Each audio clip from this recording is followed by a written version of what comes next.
al posthumanismo. Fíjense que es muy importante que ustedes le vayan dando las conexiones, vayan dándole el seguimiento a todas las cosas que hemos planteado desde el día lunes, porque siempre hemos dicho que esto es un ejercicio filosófico, es decir, queremos hacer preguntas y no solamente hay que hacer preguntas, hay que hacer buenas preguntas, hay que hacer preguntas que no se han hecho antes, hay que hacer preguntas que son inquietantes. Y por supuesto, nosotros no reclamamos que tenemos todas las respuestas. Lo que nosotros queremos hacer es contribuir a ese ejercicio de hacer buenas preguntas. Por eso es que estamos utilizando toda esta amplia gama de autores. Algunos de ellos son autores clásicos, otros son autores que sencillamente están escribiendo hoy.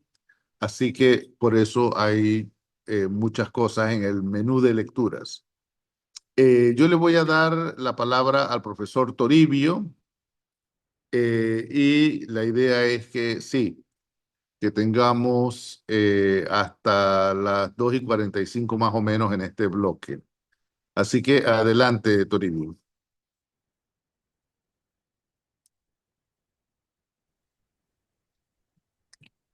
Y buenas tardes. Yo quiero conversar un poco sobre, el tema que llevamos ya en este cuarto día de la semana, en donde ya hemos abordado tres pos, la posverdad, la posmodernidad y ayer la pospolítica, ¿no? Hoy hemos planeado conversar un poco sobre el poshumanismo y tratar de relacionar, aunque no es algo difícil, el poshumanismo con la inteligencia artificial y con la política, ¿no? Porque el título del seminario es ¿Hacia dónde va la política en un mundo inteligente? Pensando todo esto que estamos viviendo hoy, ¿no? Porque dentro de un poco lo que yo voy a plantear, como si tuviésemos pensando el poshumanismo, pareciera que todos estos seminarios, conferencias, libros que se están escribiendo, están hablando de un fenómeno que viene en el futuro, ¿no? Y creo que no nos hemos dado cuenta de que ya lo poshumano está. Lo que estamos es reconociendo qué es lo poshumano ahora porque lo estamos sufriendo o viviendo o creando hace posiblemente mucho tiempo. Yo estaba dictando la semana pasada un seminario de ética e inteligencia artificial y a mí me gusta siempre dar ese ejemplo de, bueno, a veces los panameños estamos tan bien que hay cosas que no recordamos, ¿no? Y allá en Colón no había, a finales de los años 70 cuando yo era casi un bebé, no había televisión con claridad, ¿no? Y nosotros veíamos, era el canal que años después me enteré que era el canal el Southern Command Network, el SCN, uno que iba a saber de que eso tenía que ver con los militares y los Estados Unidos, y uno veía esta cómica, ¿no? The Jacksons, los supersónicos, y uno veía eso como algo del futuro, como algo que nunca iba a ocurrir, por lo menos no en nuestro tiempo de vida. Bueno, ya tenemos rato, por este ejemplo, esto, ¿no? Estamos aquí a través de algo que nosotros le llamamos la videollamada. O sea, ¿esto qué es? Entonces, pensar que esto de lo poshumano es algo del futuro, ¿en qué momento nosotros ya estábamos en lo poshumano, ¿no? Qué difícil es ver antes siempre había una persona que nos hacía el café. Uno llegaba a algún lugar, te ofrecían un café y se hacía, ya eso creo que casi no ocurre. Uno aprieta un botón y listo. Pero para comprender esto de lo poshumano, creo que vale la pena repasar uno de los movimientos más importantes que han habido en la historia, ¿no? De los seres humanos y que nosotros hemos comprendido por miles de años como humanismo, ¿no? Desde aquel momento en que Protágoras dice, el hombre es la medida de todas las cosas, de las que son en cuanto que son, esa traducción un poco diferente a lo que realmente dijo, pero lo que dice es que el hombre es la medida de todas cosas, el homo mensura, ¿no? Aprendíamos en primer año de filosofía antigua. Y le da comienzo a una manera particular de ver el mundo, ¿no? En donde ahora el centro de todo es ese antropoceios, ¿no? Ese ser que es un ser vivo, que es humano, y como dice Homero, es un ser diferente, ¿no? Porque él no está en el planeta, como que él está sobre el planeta. Él no vive como el resto de los animales dentro, él vive encima, ni siquiera come de dentro, él come lo que brota de la naturaleza. Este antropoceios, que es un ser vivo, que es medio Dios, medio humano, medio hombre, un ser muy particular, es un nuevo ser. Y surge esta nueva perspectiva de verlo todo a través de ese ser humano. Entonces, ese humanismo ha estado en el planeta o en el mundo por mucho tiempo. ¿Hasta qué punto los seres humanos estamos conscientes de que esa etapa ya pasó? Un poco lo decía ayer con esta imagen que estaba viendo, de que estaba frente a frente un ser humano y una máquina, pero la mentalidad o la configuración mental del ser humano es de superioridad frente a la máquina. ¿Hasta qué punto nosotros todavía somos superiores a la máquina? Claro, desde el optimismo, un optimismo político, pareciera que nosotros o un grupo de personas, yo por lo menos soy parte de ese grupo, vemos todavía las máquinas, a la inteligencia artificial como instrumentos, como herramientas que vienen a mejorar, a completar todo ese humanismo, ¿no? Incluso hay tendencias que han forzado a comprender todo el transhumanismo y el poshumanismo como un fenómeno cultural, pero que estamos claros que es un poco, esto va un poco más allá. A lo largo de la historia, desde un enfoque político, el ser humano ha sido sujeto de su propia historia y también ha sido sujeto de la política y ha vivido momentos en donde ha perdido esa subjetividad. Recordemos que durante la Edad Media no, no luchamos esa posición de superioridad o de sujeto de lo político o de sujeto de la historia con la inteligencia artificial, sino esa gran tensión la vivimos por 900, casi 1000 años con Dios y dejamos de ser eso que Homero llama el antropoceios y empezamos a ser la criatura de Dios. Seres humanos que ya no actuábamos como el filósofo, sino seres humanos que actuábamos por voluntad de Dios. Todo estaba decidido desde Dios. Hay una recuperación de esa subjetividad en el mundo moderno a partir un poco antes con el Renacimiento y hay una consolidación con el mundo moderno, pero que es una consolidación bastante fuerte porque ahora el ser humano se ubica en el centro nuevamente y se considera el centro de todo, incluso del universo. Todavía seguimos pensando que somos lo único. No hemos ido a otros lugares más allá donde posiblemente, pero si nos ubicamos en el centro, hay una visión antropocéntrica en donde creemos que el ser humano es el centro de todo. Y a eso le vamos a sumar una serie de doctrinas filosóficas que vienen a reforzar eso. Doctrinas filosóficas como el racionalismo, y entonces ahora la razón nos ha dado la herramienta suficiente para poder nosotros ser el centro de todo cuanto existe. Viene la ilustración, llegan filósofos como Kant y fortalecen, ¿no? Toda esta parte crítica que tiene que ver con, con el uso universal de la razón. Y va a ser el ser humano con la razón el que va no solo a problematizar, sino va a construir la verdad, va a fomentar la libertad, va a establecer qué es lo que es digno para los seres humanos, va a fundar un modelo de civilización y ahora los seres humanos, con esta razón y sobre todo con una razón kantiana, vamos a ser el centro de todo. Algo va a ocurrir eventualmente, porque ya, por lo menos en la modernidad, ya tenemos ciencia. Quizás en el mundo antiguo no tenemos ciencia, tenemos una gran discusión sobre el tema del conocimiento, pero ya en el mundo moderno tenemos ciencia y con la razón y con la ciencia se consolida un poco más el tema del imperio del ser humano. Pero en una tardía ya modernidad, digamos que en el siglo XX, llega al escenario científico una nueva herramienta. Ya no es solo la razón, ya no es solo la ciencia, sino que llega la tecnología.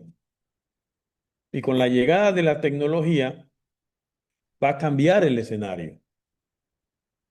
Ya el tema de qué ocurre cuando una persona tiene una enfermedad, ya no es un asunto meramente médico y empieza el ser humano a tener nuevas características que incluso se van normalizando. ¿Cuántos ancianos ahora mismo caminan Ciudad de Panamá, perdón, la República de Panamá, y tienen partes de su cuerpo que no son humanos? O sea, ellos no nacieron con esas partes. Ellos, me comentaba un primo que es médico hace muchos años, que dice que la Caja de Seguro Social había comprado miles de caderas, miles, porque el índice en Panamá de osteoporosis es bastante alto. Así que era muy común que en Panamá los ancianos se cayeran y llegaran a emergencia y ni siquiera se pensara dos veces, ¿no? Automáticamente se le reemplaza la cadera. Yo vi un video de eso en internet y Dios mío, yo un respeto a los médicos, ¿eh? Mejor sigamos con los libros de cómo le arrancan el hueso y cómo le ponen una, una cadera artificial. Y cuando tú piensas que la persona se va a quedar un año en cama, lo levantan de la operación al día siguiente. Y le dice, póngase de pie y camine. Yo soy un gran doctor. O sea, es tan normal reemplazar una cadera hoy y esa persona empieza a caminar normal. En menos de un mes ya no necesita ni siquiera un bastón. Entonces, ¿qué ocurre cuando un ser humano está viviendo una vida con partes de su cuerpo que nunca no eran parte de él? Entonces nace una nueva manera de ver el mundo, de vivir en el mundo, que vamos a llamar el transhumanismo. El transhumanismo es bueno, es que esto no empezó hoy, esto tiene mucho tiempo ya. Digamos que el transhumanismo es como un movimiento. Imagínense cuando pusieron estas primeras válvulas en el corazón, partes del cuerpo. A mí me sorprendió este año perdón, el año pasado en la Feria del Libro, casi una niña que no podía tener 10 años, estaba en la Feria del Libro con un brazo artificial y ni siquiera lo tenía cubierto. El brazo era totalmente artificial. ¿Qué es lo que importa ahora? ¿Que ella tenga la capacidad de agarrar algo o que el brazo sea tan bonito como ella? ¿O hacia dónde vamos que ya posiblemente pronto esas prótesis va a ser idéntica al brazo natural? Entonces, este transhumanismo como movimiento lo que tiene como propósito, como búsqueda, es un mejoramiento de lo humano. O sea, hemos incorporado todos los resultados de la ciencia con esa aplicabilidad que tiene la tecnología, entonces surgen nuevas ciencias. Hay nuevas ciencias es como cuando yo estudiaba aquí hace mucho tiempo, 30 años, quizás la facultad de medicina solo la facultad de medicina. Ahora usted va y hay muchas otras carreras ahí. Si alguien dice, yo entré a la facultad de medicina, no está diciendo mucho. Hay muchas carreras ahí dentro. Ahora tenemos, no solamente tenemos física, química y biología, ahora tenemos nanotecnología, biología sintética, ciencias computacionales. Todo esto está en un nuevo escenario en donde ahora el ser humano y esa manera en que el ser humano se autoconcebía, ese protagonismo que tiene el ser humano, ¿m? Está entrando en un juego con otros. Este mejoramiento de lo humano, que en un principio era visto como algo diferente, pero cuando ya uno tiene un pariente de 60 años y su pariente le reemplazan la cadera y está caminando normal, usted no ve a su pariente como un robot, usted lo ve como una persona que ha recibido una operación y que ha mejorado las condiciones en las que su... Entonces, esa cadera obviamente no se va a volver a romper, no se puede romper, es una cadera, es más fuerte que un hueso. De esa manera en la que nosotros empezamos a concebir el transhumanismo como una búsqueda de los mismos seres humanos por mejorar lo humano. ¿Qué es lo que deseamos los seres humanos? Eso que discutía Heráclito en los fragmentos de que no es bueno que lo que deseamos los seres humanos, no es bueno que todo lo que deseamos los seres humanos lo obtengamos. Entonces, ¿qué estamos deseando los seres humanos en el siglo XXI? No estamos en los tiempos de Heráclito de ciertos deseos que quizás tenían ciertos límites. ¿Cuál es el deseo que tenemos los seres humanos? ¿Qué buscamos los seres humanos hoy? A mí me sorprende que mi abuela era una mujer muy anciana y cuando ella murió nosotros estábamos tranquilos porque ella había muerto con 60 años. Usted se imagina que hoy en día 60 años es considerado algo así como una persona joven. Usted va a empezar a vivir. Me acabo de jubilar y entonces todavía estoy joven. Y uno se queda pensando, bueno, es que estamos viviendo hace rato en momentos transhumanísticos. Ahí está, ¿cómo se llama? El filósofo del lenguaje, que ahora es filósofo político, o dice él que es filósofo político, eh, Chomsky, gracias, Chomsky. Bueno, el propio Habermas, del que estaba hablando el profesor Jan Areas, está casi a los 100 años ya. Creo que le faltan, ¿qué? 2, 3 años. La expectativa de vida de un filósofo con todo el avance que hay de la tecnología hoy, cuando llevamos una vida más calmada, entonces la expectativa de vida está bastante cerca. Morán, yo creo que también está vivo y tiene 101. Entonces, yo en estos días le comentaba a mi madre bueno, mamá, yo creo que mi abuela se murió joven. Mi abuela se murió joven. Mi mamá dice, ay, sí, hace tantos años. Pero lo que concebíamos en algún momento como viejos, hoy en día el deseo del ser humano por vivir un poco más y vivir mejor se está logrando.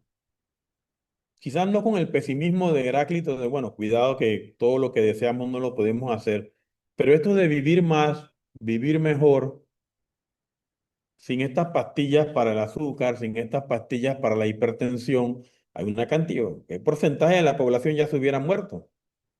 Pero si tenemos estas píldoras, tenemos todos estos avances médicos, nos han puesto en un nuevo escenario y que es interesante porque es un nuevo escenario que no se está midiendo como medimos la modernidad. Esa modernidad que la medimos como una modernidad blanca, una modernidad europea, una modernidad eurocéntrica. Yo recuerdo incluso que cuando inició esto de los transfusiones de sangre, había bancos de sangre para blancos y bancos de sangre para negros. Era inconcebible ponerle un corazón de un hombre negro a una persona blanca. O sea, así, eso somos nosotros, que decimos que éramos lo máximo en el universo y pensábamos unas tonterías. ¿Usted cree que a alguien que hoy en día le hace falta un corazón, le importa que ese corazón de dónde venga? Que lo que quiere es el corazón para seguir viviendo. Ahí hay creo que es un panameño que, que se hizo hace pocos años una operación de trasplante de corazón, creo que fue Rodney Carew, el beisbolista. Y por ahí anda Carew, tranquilo. Yo creo que ya casi más de 80 años. Entonces, hace 100 años era imposible trasplantar un corazón. Hoy hay personas de 70, 80 años que reciben ese tipo de trasplante y están viviendo mucho más. Sí, en el mundo que estamos viviendo, hace mucho tiempo cruzamos el umbral de lo humano hacia lo poshumano. ¿Cuál es el límite? Tendríamos que preguntarnos cuál es el límite en este sentido, ¿no? Ahora, si lo transhumano tiene que ver con el mejoramiento o con ese deseo o con esa búsqueda de, bueno, no sé si vivir mejor en el sentido de vivir más en mejores condiciones, hay dos cosas que estaba leyendo hace unas semanas. Un nuevo aparato para personas que nunca han caminado. Es un nuevo aparato que le van a poner en la espina dorsal. Es una máquina, ¿no? Y la persona se va a levantar. Es decir, que ya no estamos hablando de aparatos, estamos hablando de exoesqueletos que van a manejar todo el tema neural del cuerpo.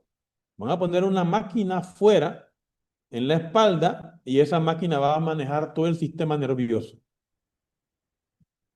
¿Quién comprende eso? En Alemania creo que hicieron ya un útero. El año pasado se trató de hacer un trasplante de cabeza. Creo que no resultó, pero dice que fueron unos minutos que se logró.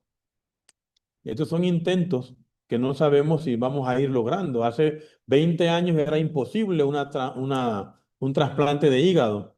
Ahora resulta que el hígado es más efectivo para los trasplantes porque lo puedes picar en pedacitos y repartirlo, a diferencia del riñón que solamente puedes donar uno.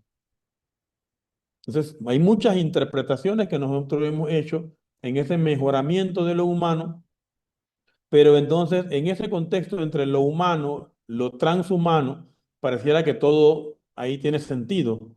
Tiene sentido porque estamos viviendo un poco mejor y viviendo más, en mejores condiciones. Aquí nadie busca agua del río, ¿no? Entonces, ¿qué sería en este sentido lo poshumano? Dice, el poshumanismo es una corriente filosófica y cultural que marca el fin de una concepción particular de lo humano. Sí, hay que también, con esto de la inteligencia artificial, superar que lo poshumano es exclusivamente una máquina. No, es una concepción en donde ya el ser humano no es el centro, sino que ese centro se va a compartir con nuevos sujetos. Lo que va a cambiar es la concepción y se va a incorporar al escenario nuevos sujetos en donde posiblemente haya horizontalidad o esperemos que no haya esa verticalidad de esos otros sujetos como lo hicimos nosotros con otros animales. Observe Ciudad de Panamá. Estamos empezando un proyecto de recuperación de animales en la ciudad. Y hay gente enojada, ¿no? Ya vienen con sus perros. Bueno, los perros yo creo que ni siquiera son animales, esos son falsos porque nosotros los transformamos en perros. Nosotros vivimos exclusivamente en las ciudades. Echamos a los animales afuera. Entonces, ¿vale la pena que mañana las máquinas nos echen a nosotros afuera y se queden ellas? Eso es lo que hemos hecho nosotros. Las ciudades se volvieron exclusivamente humanas. Ahora están regresando algunos pajaritos a la cinta costera, algunos mapaches. En Albrook a veces uno se encuentra un gato solo. pero para ver un animal hay que ir a un zoológico. Con tantos parques que hay en Ciudad de Panamá, nosotros hemos eliminado a los animales. Entonces, esa centralidad, ese antropocentrismo es lo que se va a superar con lo que llamamos humanismo, poshumanismo. No es que estamos diciendo de que los seres humanos van a desaparecer y van a vivir solamente máquinas, así como en la serie esta de en la saga, de creo que fue hace casi 20 años de La Matriz, un mundo de puras máquinas. Eso no es lo que está proponiendo el poshumanismo. Lo que va a desaparecer es la concepción particular del humanismo, el imperio humano, para abrir el espacio, por extensión, a una nueva concepción. Rossi Braidotti dice, lo poshumano no implica en verdad el fin de la humanidad. O sea que por lo menos ahí se cae un poco el pesimismo este de vamos a morir todos. Más bien indica el fin de una cierta concepción de lo humano. Lo que es letal no es lo poshumano, tal como, tal como, perdón, como tal, sino su unión en la visión liberal humanista del sujeto, posicionado en la dialéctica entre el modelo y la casualidad, arraigado en la actualidad material más que en la información inmaterial. Lo poshumano se presenta como un nuevo recurso, una posibilidad para reconsiderar la relación articulada entre los seres humanos y las máquinas inteligentes. Bueno, todas las máquinas inteligentes. Entonces, incluso hay algunas posiciones que hablan de que hay un poshumanismo crítico, hay un poshumanismo clásico, incluso el propio transhumanismo, ¿no? Hay un transhumanismo cultural y es interesante porque no sé, hoy, en el siglo XXI, nosotros hemos normalizado eso, como debe ser, que una persona tenga un dedo artificial y bueno, ya, eso es normal, qué bien. Entonces, ¿quién le preocupa hoy algo que se hizo valioso en el siglo XIX y valiosísimo en el siglo XX son los dientes? ¿Quién se preocupa hoy por perder un diente? Yo creo que nadie. Usted pierde un diente y va y se lo reemplazan con menos de $3,000. Le preguntan de cómo lo quieres. ¿Lo quieres de marfil? ¿Lo quieres de esto? ¿Lo quieres de...? Entonces estamos en un momento en donde el que no tiene dientes porque o no tiene dinero o no quiere, creo que tan seguro lo ponen. Entonces, hoy las posibilidades de mejorar son altísimas. Usted perdió el cabello, bueno, usted va y le ponen su cabello. Ahora hay una página que han abierto siempre han sido atletas, porque se ha descubierto de que ese mito de ser un atleta es algo acumulativo. No, cuando usted deja de hacer ejercicio, usted se engorda. Así usted haya sido atleta 30 años. Ahora han abierto una página especial donde están los superatletas y cómo la medicina va a permitir que ellos mantengan el mismo perfil físico de sus mejores tiempos. Pero ahora no vas a hacer 200 ni 300 abdominales, sino te vas a tomar una píldora.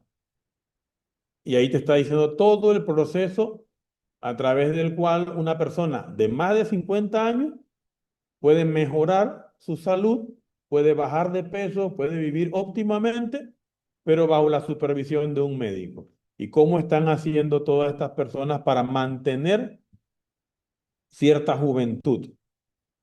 Cosas que antes se resolvían solamente con ejercicios o con una buena alimentación. Entonces, esto del poshumanismo nos lleva a una gran discusión. Eh, ¿Qué es lo natural? ¿Qué es lo no natural? ¿Qué es lo artificial? Usted va a un restaurante y le dicen, bueno, hay un batido de fresa. Y a veces como la filosofía le arruina la vida a uno, porque uno se pone fastidioso y empieza a estar molestando.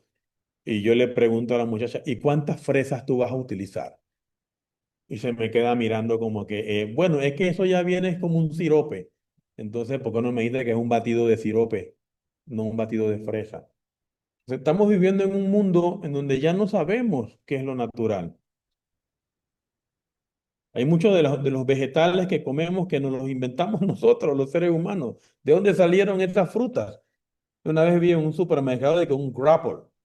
Grapple era una combinación entre grape de uva y apple de manzana. Eso es muy típico en supermercados estadounidenses. Bueno, ¿hasta qué punto la mayoría de los alimentos que nosotros estamos consumiendo eh, en algún momento nos los inventamos los seres humanos? ¿Cuándo fue la primera vez que usted le sintió la semilla al guineo? Yo recuerdo que de niño uno comía guineo y se sentía una pequeña semilla, ya eso no existe. O sea que lo que estamos comiendo hoy es un alimento que ha sido procesado y hemos utilizado la tecnología y la ciencia y hemos avanzado muchísimo. Pero ¿cuál es la distancia que hay entre lo natural y lo no natural? Aquí el profesor Yanarea el primer día nos explicó cómo lo hicimos ya en la política, con el animal artificial, el leviatán. Pero ahora estamos hablando del mismo ser humano. El ser humano, estamos aplicándolo al ser humano, que es el sujeto de la política. Pero ya usted va a una institución y todo el trabajo lo hacen las máquinas. Antes usted iba aquí al edificio de Plaza el Edison y entregaba unos papeles. Una persona sacaba las copias y la otra le hacía la digitalización y lo metía en la máquina. Y después usted pedía una copia sellada y tenía que llevar esa copia a la alcaldía. Llegó el alcalde y dijo, ¿y para qué hay que llevar esa copia? Eso no tiene sentido. La misma que usted metió en la computadora digitalizada, que la alcaldía lo arrastre directamente. El plan de él es que apenas usted registra, ya usted va a pagar impuestos. Pero entonces ya hay que despedir al que saca la copia, al que la recibe. Entonces, cómo van muriendo los trabajos y cómo van naciendo otros trabajos. Todo este proceso que antes hacía un ser humano, ahora lo está haciendo una máquina. ¿Mm?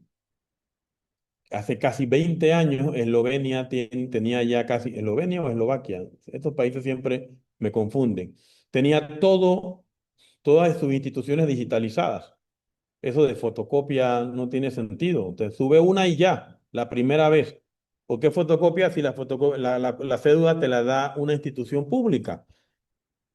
O sea que usted debería poder pasarse información de una institución a otra directamente. Aquí cada vez que uno en la Universidad de Panamá va a hacer un proceso, copia la cédula. Pero la inteligencia artificial ya pronto puede jalar el original del Tribunal Electoral y colocarlo acá en la Universidad de Panamá. Y cheque, ¿para qué? Mejor localizo tu cuenta y ya te deposito. ¿Para qué seguir gastando papel? Bueno, vamos en ese camino. ¿Cuál es el índice de profesores en la Universidad de Panamá que cobra todavía a través de un cheque? Ya no hay largas filas en los supermercados Rey para que nuestros ancianitos cobren. Gracias a Dios que los ponían ahí en sol y lluvia a poder retirar un cheque súper pequeño. De todo esto ya está pasando. Ya nosotros estamos en tiempos post-humanos. No es que esto va a ocurrir. Yo me traje por aquí una comparación. Dice aquí, el humanismo parte de la premisa de una naturaleza humana estable y esencial. Sin embargo, el transhumanismo representa una extensión o evolución de ese mismo humanismo. ¿Por qué? Porque estamos tratando de mejorar el ser humano. Entonces, el transhumanismo o un desarrollo del humanismo, aceptando y promoviendo la idea de la tecnología. Y con esa tecnología nosotros podemos superar una serie de límites que teníamos biológicos. Surge todo de nuevo el tema de ayer del soy, de la vida. Ahora, nuestras limitaciones biológicas eh, están siendo mejoradas, están siendo, digamos que, empequeñecidas. Ahora tenemos más capacidades. Tenemos personas de 80 años plenamente funcionales. A mí me sorprendió el juicio este que están haciendo en medio la tensión entre Estados Unidos y Venezuela cuando dijeron que el juez tenía 92 años. Y nosotros acá en Panamá estamos viendo cómo sacamos a la gente del sistema a los 60 y este señor tiene 92 años. Entonces, él tiene que tener capacidades biológicas y cognitivas óptimas para ser ese juez. Se quiere decir que nosotros no solamente hemos mejorado de manera biológica, también hemos mejorado de una forma cognitiva. Es decir, hemos potenciado al ser humano. Hemos llevado al ser humano desde el transhumanismo a través de un proceso de mejoramiento a ser cada vez mejor. Usted y un teléfono conquista el mundo. Ya, no necesita más nada. Es más, aquí dentro hay un teléfono, pero hay como 40 aparatos más. Vence la oscuridad. Esto nada más le falta prender fuego. Y dentro de poco lo va a hacer. Entonces, ese ser humano limitado ahora se ha potenciado. Estamos cada día viendo su mejor versión. Ahora resulta que usted también se puede quitar un tatuaje, como si no se hubiera hecho nada. Y supuestamente debía que arrancarle la piel, bueno, ya también se puede. ¿Hacia dónde vamos? ¿Qué va a pasar los que van a estar aquí en un año 2100? Estamos nada más en el 2026 y mira todo lo que ha ocurrido en 26 años. En 26 años usted puede redactar una carta en un celular, aquí del tamaño de su mano. Hemos potenciado al ser humano y no hemos llegado todavía al máximo. Estamos todavía pensando y el gran dilema es, bueno, ¿cuáles son los principios éticos o los dilemas morales que pueden surgir en esa potenciación humana? ¿Hasta qué punto lo que ya queda ahí es algo humano o es algo inhumano o no humano? Ya tenemos políticos que no son humanos, son máquinas y tienen un reconocimiento político, es decir, tienen una cédula, eh, ya tendrían también derechos. Pero es interesante porque así como el transhumanismo es un desarrollo del humanismo, también es un proceso posterior. Llega un punto en donde el transhumanismo es un desarrollo máximo de potenciación del humanismo. Pero ahí donde llega el límite, entonces comienza la otra parte de ese transhumanismo, que es un proceso. Y es que, ¿a qué nos referimos con un proceso? De que es la llegada del poshumanismo. ¿Qué es el transhumanismo? Es el proceso de desarrollo del poshumanismo. Entonces, no están separadas. El humanismo, entonces, su desarrollo, mejoramiento es el transhumanismo, y ese mismo transhumanismo es el proceso para llegar al poshumanismo. Dice, poshumanismo marca una ruptura radical con la concepción humanista clásica. No busca ya mejorar al humano en un sentido tradicional, sino que cuestiona la validez de la categoría lo humano como una entidad fija y central. Propone una subjetividad descentrada, materialista, vitalista y post-antropocéntrica. Ya nosotros somos poshumanos. Ya eso de lo humano, ya eso pasó. Ya eso quedó. Dentro de poco ya no vamos a usar esto de lentes. Ya usted va y le hacen una operación en el ojo o no sé si le cambian el ojo por uno artificial y usted va a ver mejor.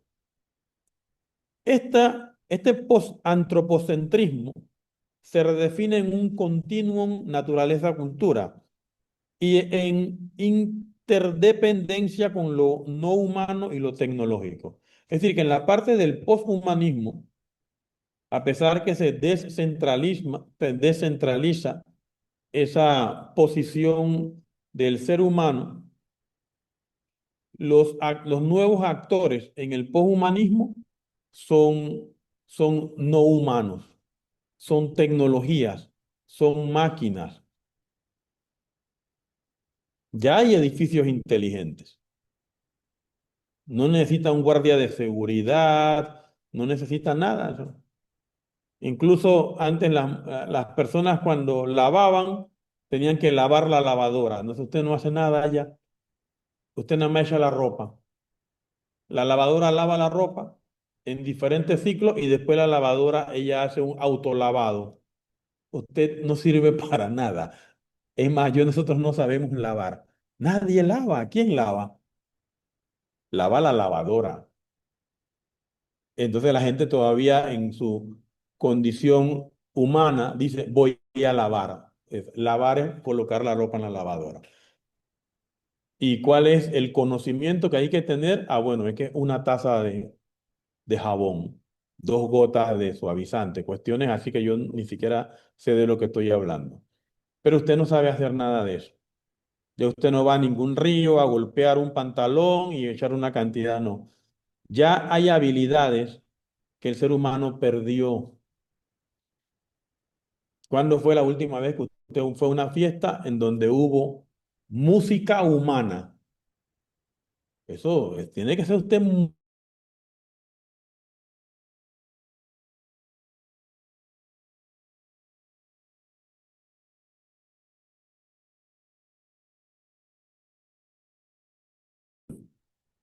el Bluetooth y eso se conecta a una bocina y te preguntas, ¿cómo sale el sonido de aquí y entra allá y se hizo la fiesta? Entonces nosotros bailamos, pero hipotéticamente bailamos y la máquina es la que nos da los ritmos, el sonido, todo. ¿Usted cuándo fue? Usted tiene que tener dinero para escuchar a otro ser humano cantar. Generalmente usted escucha a una máquina.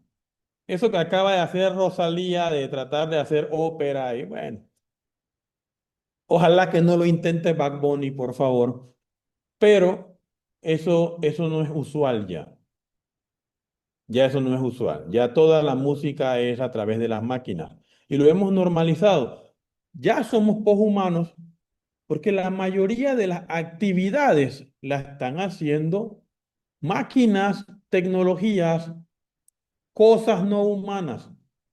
Pero nosotros no estamos pensando en eso. Entonces, la distinción, aquí me he puesto algo para ponerme límite, así como hace el profesor Com, porque uno empieza a hablar y hablar. Como hemos mencionado, la distinción entre transhumanismo y lo poshumano es que el transhumanismo es un proceso y el poshumanismo es el fin del proceso. La pregunta ahora es, ¿cómo vamos a estar los seres humanos cuando acabe ese proceso? Rosy Braidotti sí nos dice que vamos a estar ahí. Ella no es pesimista ni apocalíptica de que al fin del proceso solamente va a haber máquinas. No, vamos a estar ahí, pero no vamos a ser los protagonistas. En esencia, mientras el humanismo sitúa al hombre como medida y centro, el transhumanismo busca potenciar esa medida mediante la tecnología y el posthumanismo desmantela la noción de esa medida. O sea que de Protágoras vamos a recordar nada más a través de algún podcast eso del homo mensura, el hombre es la medida de todas las cosas, porque cada día lo que estamos viviendo es que ya los seres humanos no vamos a saber medir. Usted sabe que ahora un arquitecto llega con el celular y lo coloca y el celular emite una luz y te dice que el cuadrado este aquí mide 3 por 3. Ya eso de que usted tiene una cinta métrica, usted ve alguna persona con una cinta métrica aquí en la cadera y usted dice, es un arquitecto, un ingeniero. No, ya nadie usa eso. Ya hay herramientas digitales de medición. Ya la inteligencia artificial lo hace todo.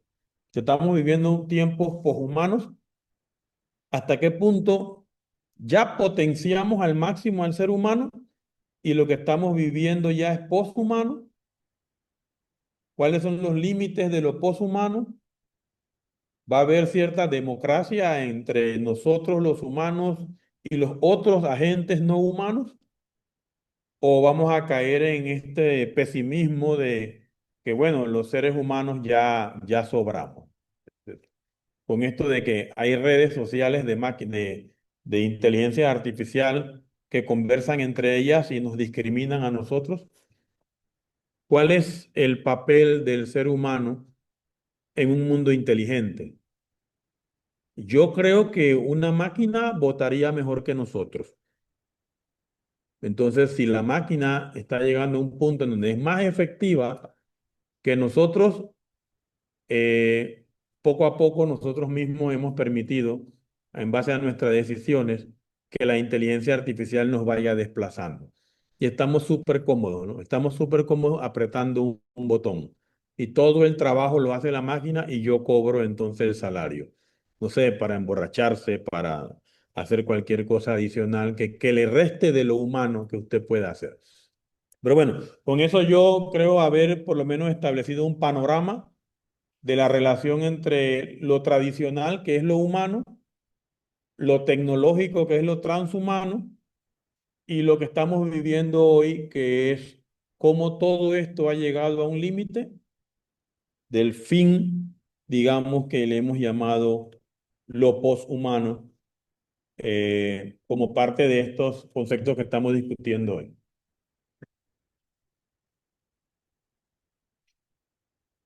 Yo lo dejaría ahí.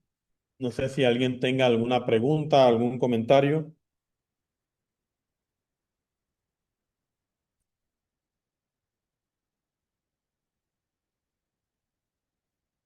Preguntas, comentarios. Yo estoy algo inquieto con las personas que nacieron en los años 40. Yo me mantengo inquieto con eso.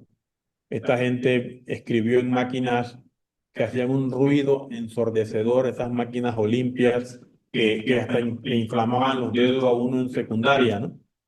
Y están hoy chateando en WhatsApp. Es decir, ¿cuántos cambios ha vivido una persona? Yo tengo un tío que nació en el 44, anda por ahí relajado, ¿eh? No Yo, sufre de hipertensión, dice él que sufre de diabetes, se toma la pastilla por si acaso, bebe cerveza que da miedo, y es un hombre de 82 años. sí, Toribio, creo que has hecho una exposición muy interesante y sobre esos cambios de tecnología en el arco de vida de una persona. Yo también tendría muchas cosas que contar porque yo fui de los estudiantes que daba mecanografía en la escuela con esas grandes máquinas Olivetti que eran un verdadero desastre. Pero bueno, veo que Reinier tiene una pregunta. Adelante, Reinier. Bueno, por lo general en la filosofía siempre se discute la esencia de lo que nos hace humanos, ¿no? La gran pregunta si era la razón, si es la capacidad esa de sentir que tenemos los seres humanos, la empatía. La cuestión es, digamos que si el ser humano logra integrarse ya con inteligencia artificial, con máquinas, ¿dónde quedaría eso que todavía permanece el ser humano, que no puede ser reemplazado por otras cosas? Es la pregunta que quería hacer.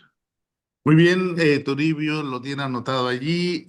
Me gustaría que hubiera por lo menos otra pregunta más antes de pasarle la palabra a Toribio. ¿Alguien tiene algo más que comentar, observar?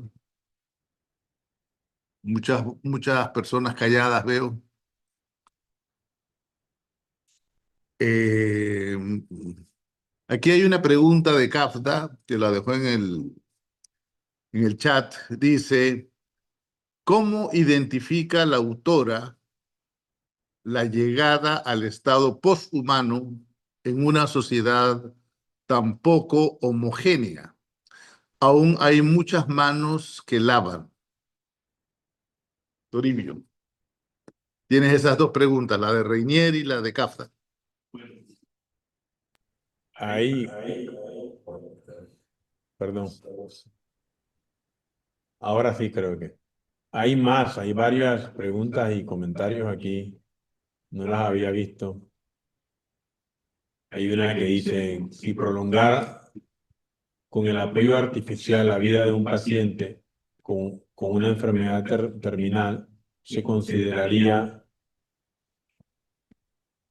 una acción humana o una acción transhumana. Mira, yo creo que estamos ahora poniéndole nombre a cosas que se hicieron hace muchos años. Ahora se veía, yo recuerdo que había una serie de televisión en el siglo XX que se llamaba Playing to be God, como, algo así como jugando a ser dioses. Era un programa de medicina, era como una novela, algo así. Pero entonces de verdad pensaban los médicos que todo el protagonismo en una operación era exclusivamente de ellos, hasta que empezaron a haber escuelas de medicina que no tenían las tecnologías y un médico no podía hacer la operación porque desconocía cómo usar esa máquina. Yo estuve viendo en estos días un documental de cómo deshacen los cálculos renales. Entonces hay una aguja, literalmente del tamaño de una aguja, que dentro de ella tiene tres agujas. Y una es un martillo, la otra es una aspiradora y la otra es como una grapa. Entonces, estamos hablando de medidas que el ojo humano no puede ver, pero que supuestamente el ser humano está usando la máquina para no tener que abrir a la persona, como se hacía en el siglo XX, y poder retirar los cálculos o lo que llamamos piedras renales. Son actividades ya transhumanas. Son transhumanas porque estamos potenciando la capacidad del ser humano utilizando una máquina. Es una máquina. E incluso ahora hay simuladores de operación en donde el médico entra en una especie de realidad virtual para simular cómo él operaría y poder ver los riesgos posibles dentro de la operación. Y el simulador, que es como un holograma, o sea, el médico solamente se está poniendo unos lentes y le empieza a decir, te estás presionando mucho, se va a subir la presión arterial. Saca un poco, pero es una simulación, es realidad virtual. Entonces ya eso no es una acción humana, ya eso es transhumanismo, eso está pasando hace mucho tiempo. Desde que empezamos a poner estos aparatos dentro del cuerpo para poder apoyar al corazón. Nosotros en algún momento pensábamos que todo eso era humano, pero esto del transhumanismo empezó hace mucho tiempo. Empezó desde el momento en que ya incorporamos toda esta tecnología a lo humano y que empezamos a potenciar las capacidades que tenemos los seres humanos, que naturalmente no las podemos tener. Después viene otra pregunta, bueno, hay un comentario de Emily. Me parece interesante que el poshumanismo no está diciendo que los seres humanos van a desaparecer. A mí también me pareció interesante la primera vez que yo leí a Rosy Braidotti, porque fue como alentador, ¿no? Es decir, lo que va a cambiar es una concepción.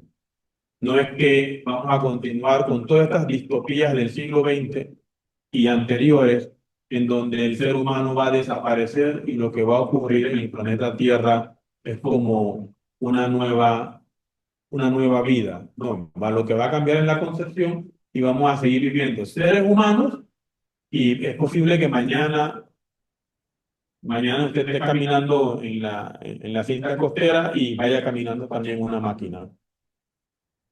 Vaya caminando tranquilamente una máquina y tenga el derecho de estar ahí y para mover sus aceites porque esa máquina del presidente.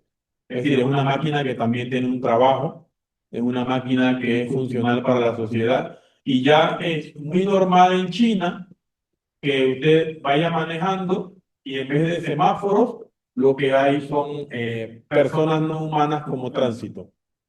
Eso no te va a detener porque usted ha cometido una infracción. La misma máquina registra en vivo y te está llegando la infracción al teléfono. No te van a detener para ponerte la infracción. Te va a seguir manejando, pero ya la infracción, la máquina la ha registrado.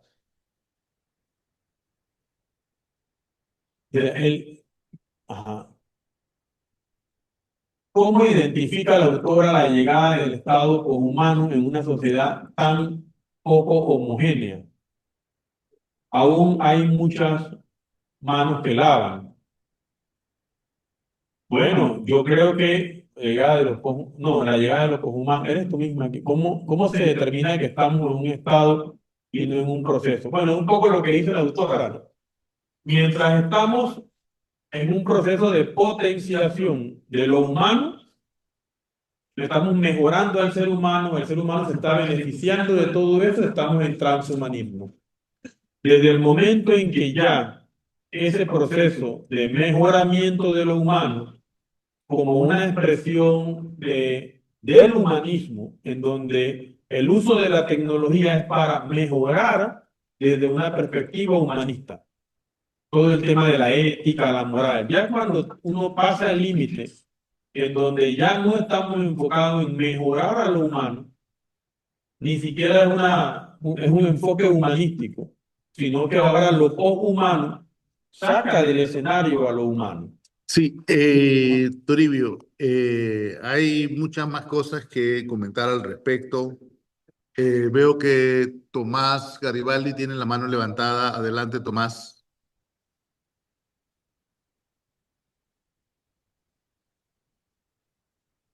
Tomás, ¿me escucha? Buenas tardes, Lo coloqué. profesores.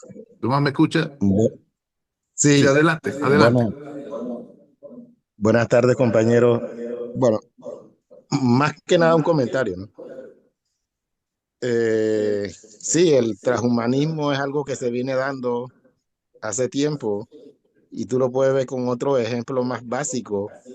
Por ejemplo, yo vengo de una carrera de ingeniería y nosotros teníamos que desarrollar problemas matemáticos a mano que podían coger hasta 3 páginas sin calculadora. Ya cuando estaba por graduarme, ya aceptaban o permitían el uso de calculadoras programables. Si ya tú ves unas herramientas que te ayuda a hacer problemas que al ser humano le cuesta mucho tiempo en fracciones de segundo. Eso es para ayuda, eso sería el proceso, ¿no? Pero yo creo que el reto más que nada sería en las cuestiones éticas.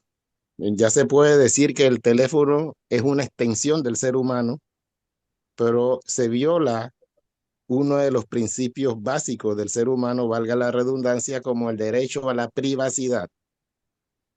Entonces, como también los otros retos que podríamos afrontar son en los temas educativos, porque también el uso casi de forma adictiva a buscar respuestas en la inteligencia artificial nos limita nuestras capacidades cognitivas. O sea, aquí yo pienso que ya esto llegó para quedarse.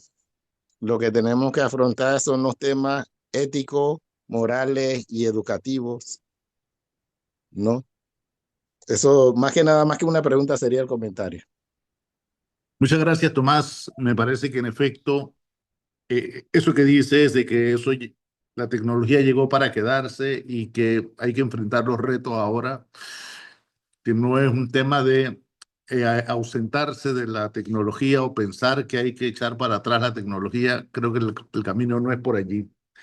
Pero siempre va a haber la pregunta de si ese problema o esos problemas, esos retos que tenemos, los podemos enfrentar con el uso de más tecnología, que creo que es lo que la gente tiende a hacer, a inventar más tecnología. Por ejemplo, si los chicos están plagiando, usando estas herramientas de inteligencia artificial, están plagiando los ensayos, no son de ellos, sino que los copian. Entonces inventamos otra inteligencia artificial para detectar el plagio. ¿Se dan cuenta? Así que yo creo que sí hay como distintas avenidas, distintas opciones. Y yo mismo he encontrado varios autores que caen fácilmente en la red de pensar que cuando uno usa la tecnología, el ser humano está en control de lo que está haciendo y que como el ser humano está en control de lo que está haciendo, es responsable de lo que está haciendo y puede determinar las consecuencias. Pero lo que está ocurriendo es justamente lo contrario. El ser humano usa la tecnología con buenos propósitos, digamos, puede usarla de manera hasta responsable, puede querer controlar las consecuencias, pero en la práctica no es así. En la práctica la tecnología desborda al ser humano. Ahora, yo quería preguntarle a Toribio algo, una hipótesis un poquito diferente de lo que él ha planteado como problema, porque cuando planteamos los problemas éticos de la inteligencia artificial, siempre colocamos al ser humano en la posición vulnerable, siempre colocamos al ser humano en la posición de víctima. Y me pregunto yo si es posible desarrollar un pensamiento ético sobre alguna base, sobre algún criterio, en donde haya que tener respeto por las máquinas, haya que tener un sentido de protección y de cuidado por las máquinas. Y esto que parece un poco así alejado de nuestras preocupaciones hoy, en realidad ya está muy bien expresado en una película que vi el fin de semana que se llama Inteligencia Artificial, en donde se crea el primer niño robot, porque una familia que su hijo había muerto, la señora estaba muy mal sin su hijo, entonces el señor consiguió fabricar un robot que la compañía donde él trabajaba, que se dedicaba a esto, pues fabricaba un niño robot y que fuese un niño que quisiera a su madre. La máquina la enseñaron, la entrenaron para que quisiera a su madre todo el tiempo. Y ese niño, la verdad es que comienza una historia terrible en el hogar, porque el niño enfermo que tenía, no era un niño que había muerto, sino un niño enfermo que tenía la familia, la pareja, después se recupera y regresa al hogar y encuentra que ese niño robot que tienen ahí es un desastre para él y no lo quiere y le hace maldades y lo engaña y le hace trampas hasta que logra que la mamá tenga la obligación para volver a recuperar la paz en el hogar, literalmente de botar al niño robot. Lo deja en una selva, en un monte por allí, y resulta que eso era una práctica de los seres humanos, de que las máquinas que no querían las botaban. Y cuando las botaban, les pasaban las peores cosas, las peores humillaciones, los quemaban mientras funcionaban, hacían una especie de eventos horribles en donde las máquinas eran literalmente liquidadas. Entonces, la pregunta es, ¿la ética da para tanto, Toribio? Bueno, si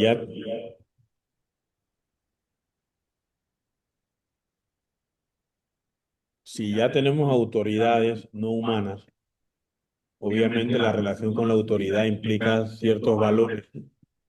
Tenemos, creo que en un país ya hay una ministra que no es humana. Poco a poco vamos a ir desarrollando ciertos valores para con las máquinas, ¿no? Pensar que los valores ahora son exclusivamente de los seres humanos, creo que ya estamos cruzando esa línea, porque ya en el espacio público hay personas no humanas, por decirlo así, porque son personas.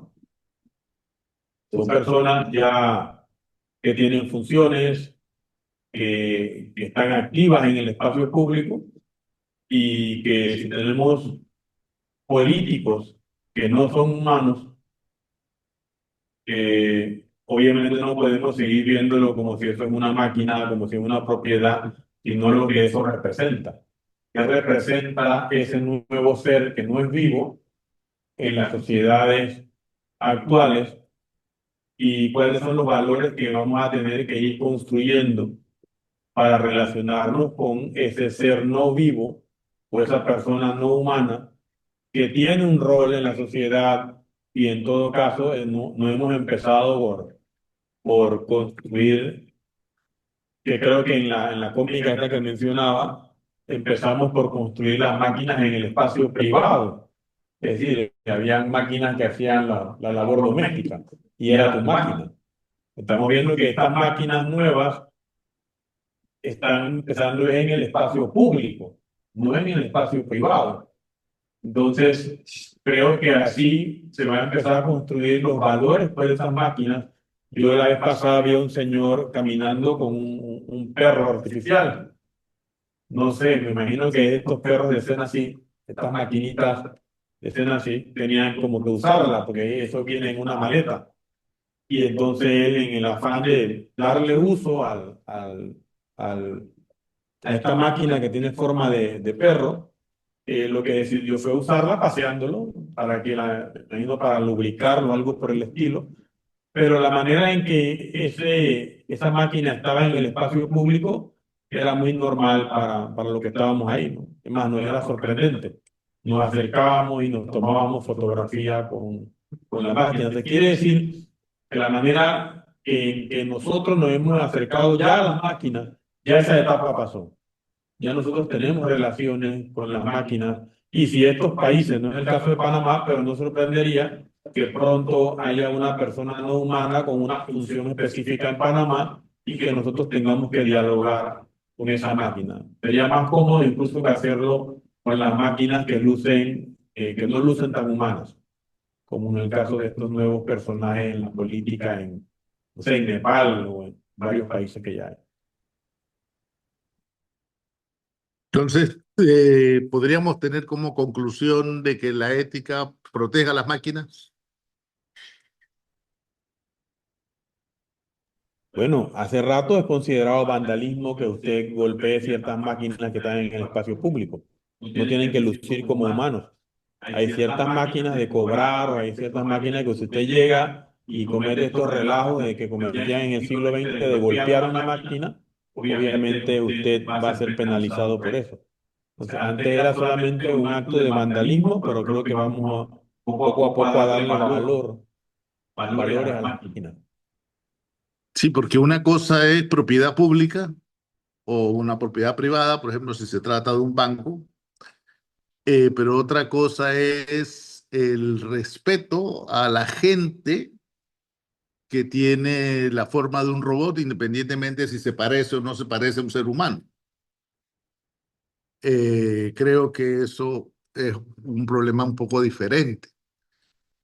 A ver, dice aquí Gary Alberto Gáez, dice, creo que ya han comentado que mientras se dan estos avances que nos lleva a lo posthumano, todavía estamos en que la gran mayoría de la humanidad está lejos de lo transhumano en cuanto a exclusión, pobreza, brecha digital.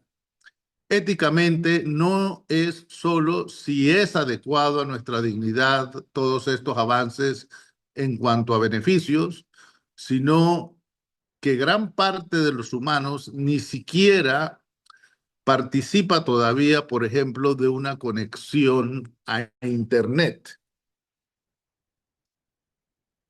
En efecto, eso es así, pero creo que el planteamiento hasta ahora ha sido es que no quiere decir que se tenga que resolver la totalidad de las necesidades humanas para que surjan otras necesidades. En la historia no ha sido así. Y nada indica que va a ser de esa manera. Por eso, cuando hablamos de problemas relativos al transhumanismo, posthumanismo, la revolución tecnológica, la inteligencia artificial, no estamos hablando de los problemas del futuro, que creo que es algo que Toribio ha enfatizado, sino que estamos hablando de problemas que ya están entre nosotros. Es decir, no hagamos un mal uso de la palabra deber ser. No estamos discutiendo aquí cómo debiera ser, si debiéramos resolver primero los temas humanos y después atendemos los temas de inteligencia artificial. Eso no tiene ningún sentido. Estamos hablando de lo que ya está aquí entre nosotros. Después vamos a avanzar más en otras hipótesis sobre esto. Veo aquí una pregunta de Kafka que no había visto antes. Dice, ¿cómo identifica la autora? No, esto sí lo vimos. Sí. Mira, y hace muchos años ya hay la posibilidad de llevar el Internet a todas partes. Hace mucho tiempo, yo hace como 10 años estaba metido por las montañas de Mamoní y teníamos Internet. Era un señor que tenía una granja y él tenía una antena. Entonces, no quiere decir que de pronto hay personas que no tienen acceso al Internet, pero con un líder comunitario y con un trabajo se podría conseguir una antena y colocarla allá. No es que la antena solo funciona en las ciudades, funcionan también en estos espacios. Entonces, son problemas que quizás pueden ser vistos de una manera política. Además de eso está también la conexión satelital. Cuando hablamos de conexiones satelitales, estamos hablando literalmente de todo el mundo. Puede tener una conexión a Internet por vía satelital. Pero claro, eso hace otra pregunta. Por ejemplo, ¿puede el Estado decir, debido a las faltas que ha cometido el profesor Kohn, le prohibimos al doctor Kohn que use Internet? ¿Eso se puede hacer? ¿Eso es algo que cabe dentro de nuestros códigos éticos? Decirle a una persona, usted no puede conectarse más a Internet, no puede ser parte de ninguna red social. Fíjense que no estoy hablando de que lo saquen a uno de una red social, sino de la conexión con el mundo digital, con el ciberespacio. Se puede expulsar a las personas del ciberespacio, o eso sería un atentado contra lo más básico de la dignidad humana. Bueno, son preguntas que hay que responderse. Yo no estoy diciendo que las respuestas estén claras y fijas, pero son preguntas que son legítimamente las cosas que van a poblar el debate en los próximos años. Ustedes deben recordar que durante la crisis que hubo en el país en el año 2025, los temas en Bocas del Toro, el gobierno le pidió a la empresa que provee el Internet que desconectara un poco de conexiones en la provincia, de manera que en Bocas del Toro la gente no tuviera Internet. Así que eso ya de alguna manera ha pasado. Fue un procedimiento muy irregular. La compañía accedió a la pretensión del gobierno y efectivamente hubo una gran cantidad de personas que estuvieron sin Internet por varios días, a petición del gobierno. Eh, Pregunta, ¿las redes criminales funcionan con conexión digital? Sí, por supuesto. Y si logramos detectar, identificar quiénes son los miembros de una red digital, tenemos un procedimiento para desconectarlos del sistema y que no puedan comunicarse. En otro tema difícil, pero muy importante, en mi opinión, está el tema de la protección de los niños. ¿Cómo se protegen los niños en el mundo del ciberespacio? ¿A qué edad? ¿Cuál es el proceso? ¿Cuál es la transición, el paso a paso que deben hacer las personas hasta habitar el mundo digital? El hecho de que no tengamos sistemas, procedimientos muy claros para la protección de los niños en el espacio digital, a mí me parece verdaderamente un problema. Debiera considerarse un problema grave, gravísimo, que los niños no estén protegidos en el espacio digital. Lo mismo que pasa con ciertas, digamos, en que las personas están expuestas y que sufren ataques en su mundo digital. Hay manera de resolver ese problema. Debiéramos considerar que eso está entre una lista de problemas a resolver próximamente. Y finalmente está el tema de la gobernanza de los algoritmos. ¿Tiene el Estado el derecho de meterse a regular algoritmos y decir cómo quiere las cosas? ¿Eso sería mejor o peor si el Estado decide sobre los algoritmos? ¿Alguien me puede garantizar que el hecho de que el Estado es el que decida quiere decir que todo va a estar mejor ahora, porque es el Estado el que decide? ¿O en realidad eso quiere decir que se empeoraría mucho la situación de las personas si son autoridades del gobierno las que tienen ese control del mundo digital? Bueno, son preocupaciones legítimas, digo yo. No, no hay respuestas, pero sí hay preocupaciones legítimas.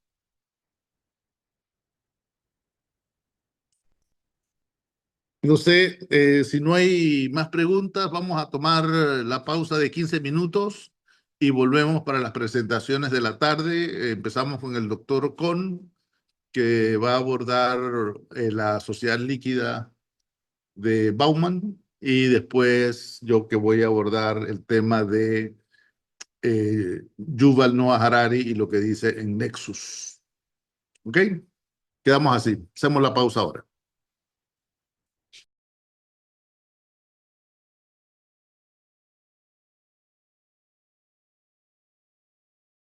Cuarto día, wow.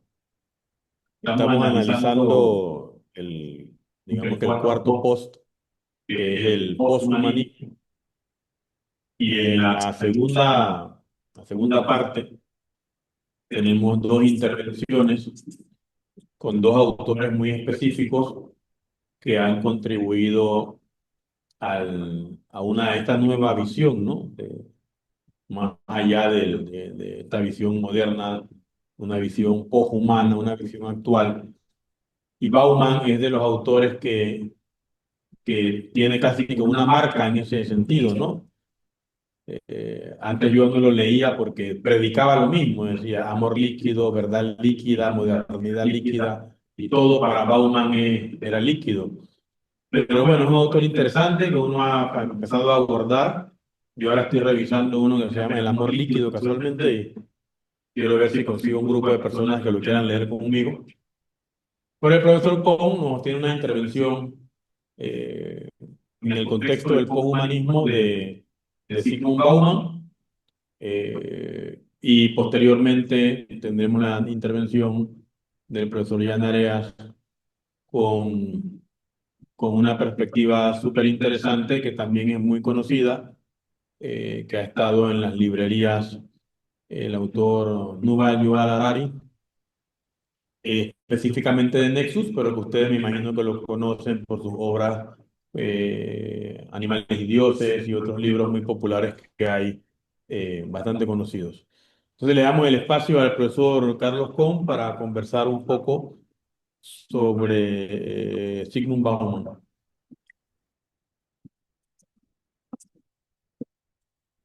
Bueno, buenas tardes. Gracias por las palabras de apertura. Debo confesar que no he leído mucho de Bauman, del último Bauman, y uno de los libros más famosos de él es este, que es el que yo más he trabajado, que se llama Modernidad Líquida, pero después viene Amor Líquido, etcétera. Todo, como decía el profesor Toribio, hay muchos libros de él sobre lo líquido en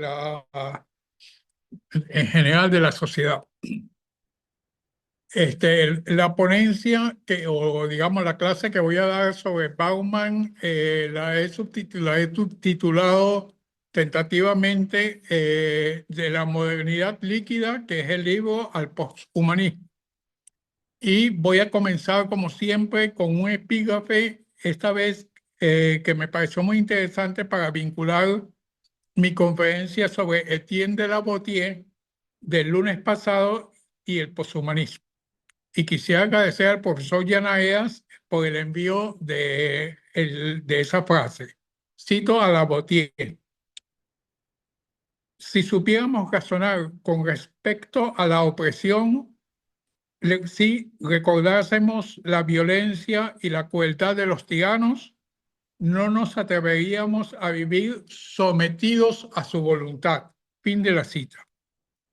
Esto lo recuerdo para las preguntas que mañana en la tarde, después de la última intervención, para conectar todas las ponencias desde el lunes hasta mañana sobre esos temas post que hemos trabajado durante la semana. Según el sociólogo judeo-polaco Zygmunt Bauman, nacido en 1923, todavía bastante contemporáneo de los autores que hemos trabajado a partir del martes, y fallecido en Londres en el 2017, la era de la modernidad ha fenecido. Por cinco siglos estuvo blindada porque los sólidos, a diferencia de otros estados de la naturaleza, conservaban su forma y persisten, duran en el tiempo. En cambio, los líquidos, y de ahí por eso la metáfora, y para Byung-Chul Han, del cual hablaremos mañana, también los virtuales, son informes y se transforman constantemente. Fluyen. Esa es una palabra muy importante para Bauman y también para Byung-Chul Han. Para comprender la naturaleza de la época actual, la postmoderna, en la que se han desvanecido los sólidos. Ya lo habían dicho Marx a mediados del siglo XIX. Eso lo podemos comentar al final de la ponencia.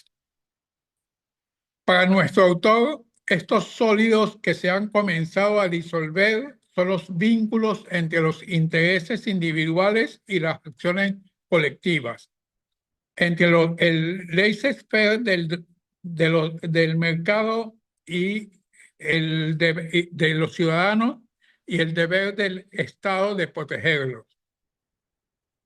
Y el proteccionismo de las élites de poder. No hay pautas estables ni leyes predeterminadas en esta visión postmoderna de Bauman. Y cuando el espacio público ya no existe como sólido, el peso de la construcción de las normas y las responsabilidades del fracaso son total. Y finalmente, y fatalmente, sobre el sistema político y las tradiciones imperantes, creando incertidumbre y fluidez. El advenimiento de la postmodernidad líquida ha impuesto a la condición humana cambios radicales que exigen repensar las viejas categorías que solían articularla. Para Bauman, las más importantes son 1. Emancipación. 2. Individualidad. 3. Espacio-tiempo. 4. Trabajo. 5. Comunidad.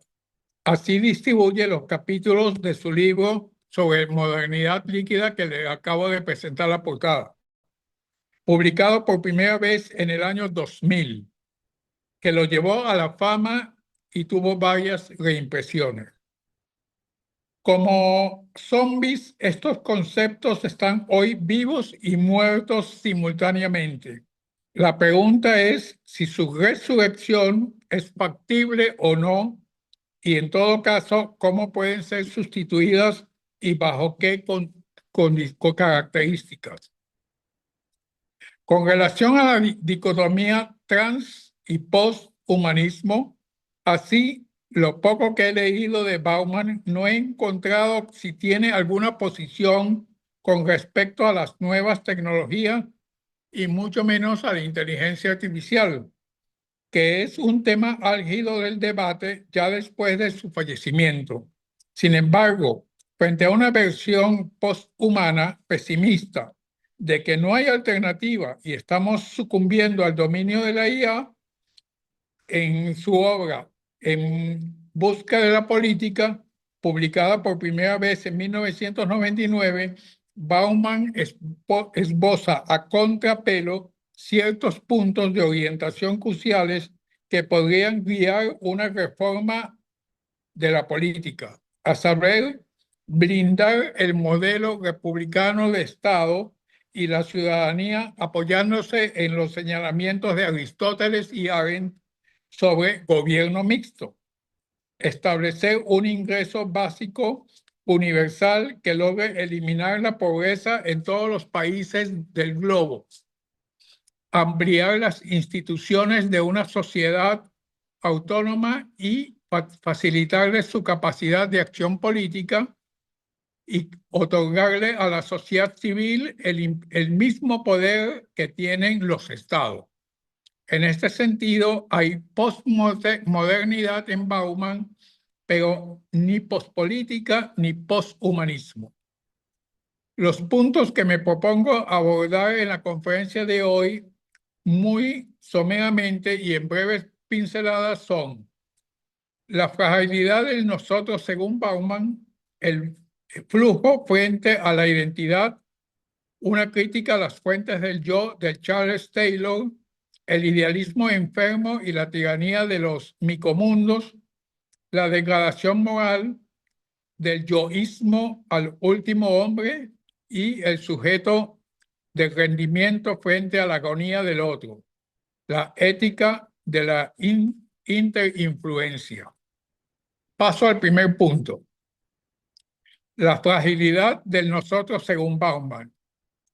Esta precariedad de los vínculos humanos, lo que Bauman denomina la fragilidad del nosotros, genera un estado de vértigo permanente.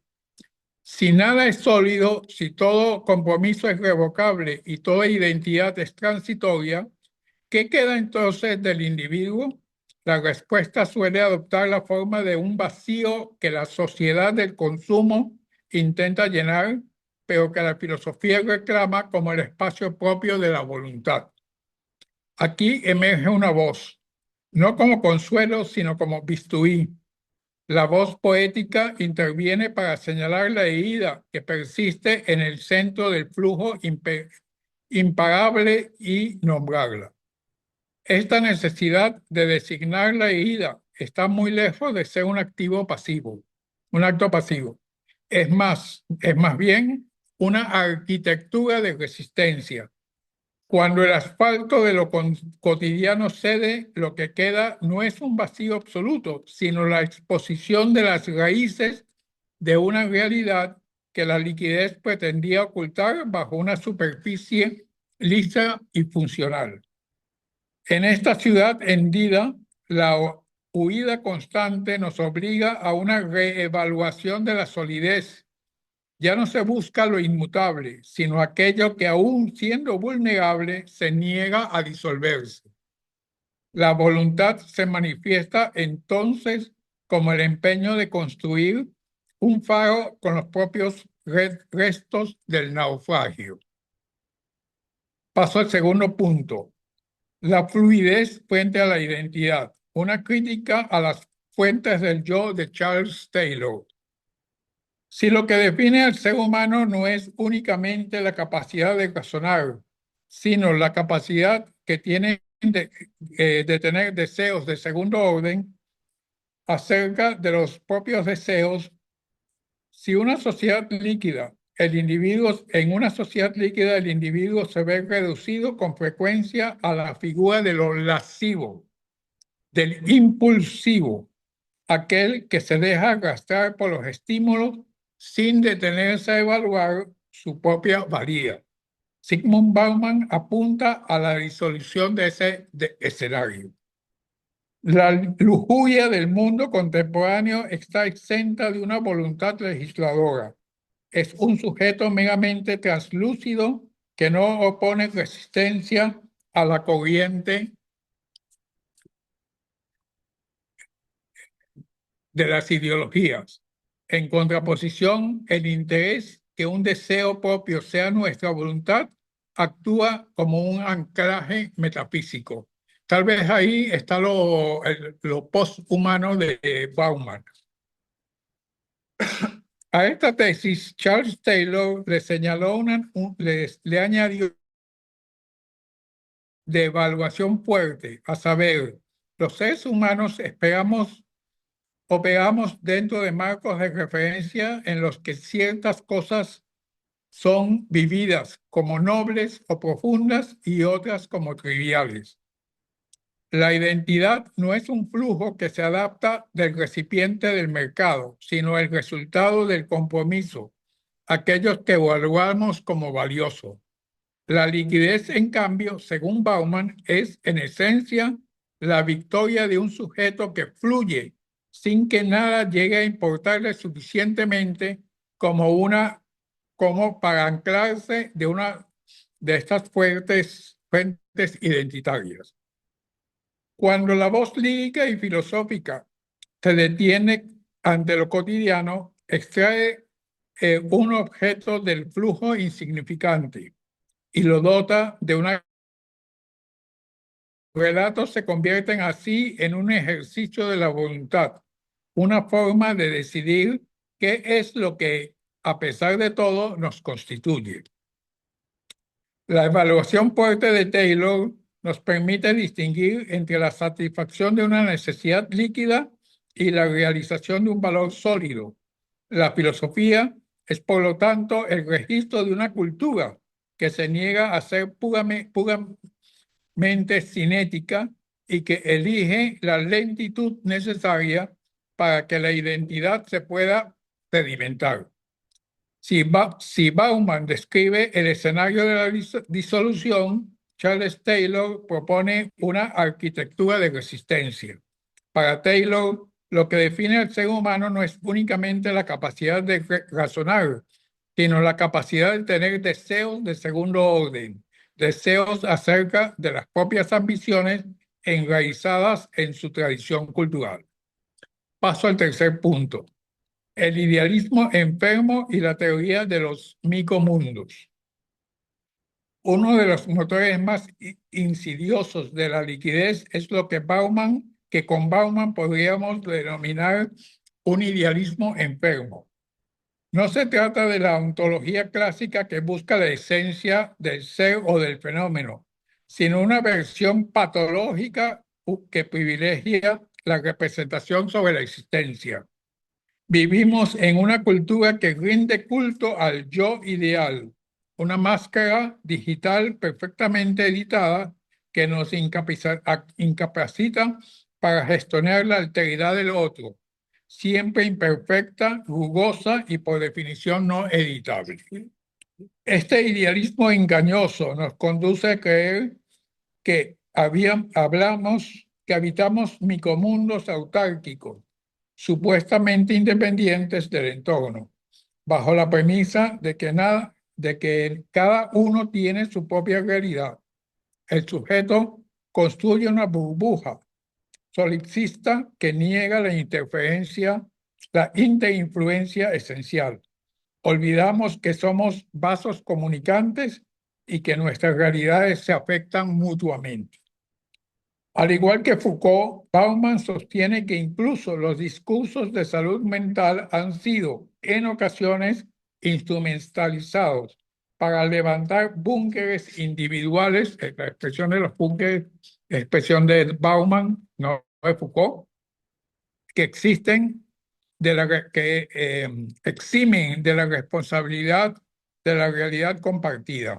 Al declarar nuestra experiencia privada e innegociable, evitamos la exposición a lo común, que es siempre conflictivo y demandante. El fenómeno al que nos referimos es la manifestación misma de lo que Byung-Chul Han define como la expulsión de lo distinto. En un búnker habitado por un yo ideal no hay espacio para la colisión con la verdad del otro, sino únicamente para el eco. Nuestra psique se convierte así en un espacio de propiedad privada inviolable y la interinfluencia, esa corriente invisible que nos atraviesa y nos mancha, es percibida como una agresión, como una perturbación en sí misma. La verdadera salud mental no puede desarrollarse en un micromundo autárquico. Solo puede florecer en la intemperie de lo común y de aquello que permanece ajeno a nuestro control. El cuarto punto, la degradación moral del yoísmo al superhombre. La atomización del espacio público desemboca en un yoísmo absoluto. La validez únicamente, al validar únicamente la perspectiva individual, la sociedad renuncia a la construcción de una visión común. Se produce así una soledad estructural que Nietzsche anticipó en la figura del hombre débil que debe soterrarse, un ser que ha perdido el hambre a la trascendencia y que, conformándose con una pequeña comodidad, se niega a mirar más allá de su propio bienestar subjetivo. Nos encontramos ante una degradación moral profunda. La moral nace de aquello que nos importa fuera de nosotros mismos, de un cuidado que no se agota en la propia satisfacción. Cuando solo importa la perspectiva individual, el vínculo profundo se vuelve imposible y la comunidad se degrada hasta convertirse en una suma de individuos aislados que evitan cualquier roce que pueda perturbar el equilibrio interno. Es la victoria de la apatía ética sobre el compromiso existencial. Esta degradación no se expone como una transgresión, sino como una disminución de la intensidad existencial. El hombre débil de Nietzsche prioriza el equilibrio interno sobre el ruido de lo ajeno y renuncia a la tensión que hace posible dicho crecimiento. El compromiso existencial requiere aceptar que el otro tiene la capacidad de perturbarnos y de sacarnos de nuestra zona de confort. Si el hombre anclado en la modernidad solo mira hacia adentro para asegurar el equilibrio, los sujetos éticos Übermensch miran hacia afuera para descubrir su misión de responsabilidad. Bajo la promesa de que cada uno tiene su propia realidad, el sujeto construye una burbuja solipsista que niega la influencia esencial. Olvidamos que somos vasos comunicantes y que nuestras realidades se afectan mutuamente. Paso al quinto punto. El sujeto de rendimiento frente a la agonía del otro. En este punto resulta imprescindible la crítica de Byung-Chul Han, que vamos a hablar bastante de él mañana, en La sociedad del cansancio. El sujeto de rendimiento se cree libre mientras se autoexplota hasta el colapso. En cambio, en este ecosistema de positividad obligatoria, la voluntad descrita por Charles Taylor adquiere una dimensión subversiva.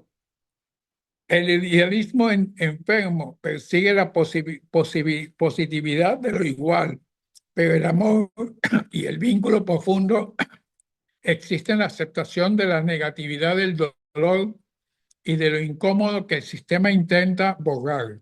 Escribir sobre la arquitectura del desgarro supone recuperar el derecho a sufrir, a fallar, a detenerse, a no poder continuar.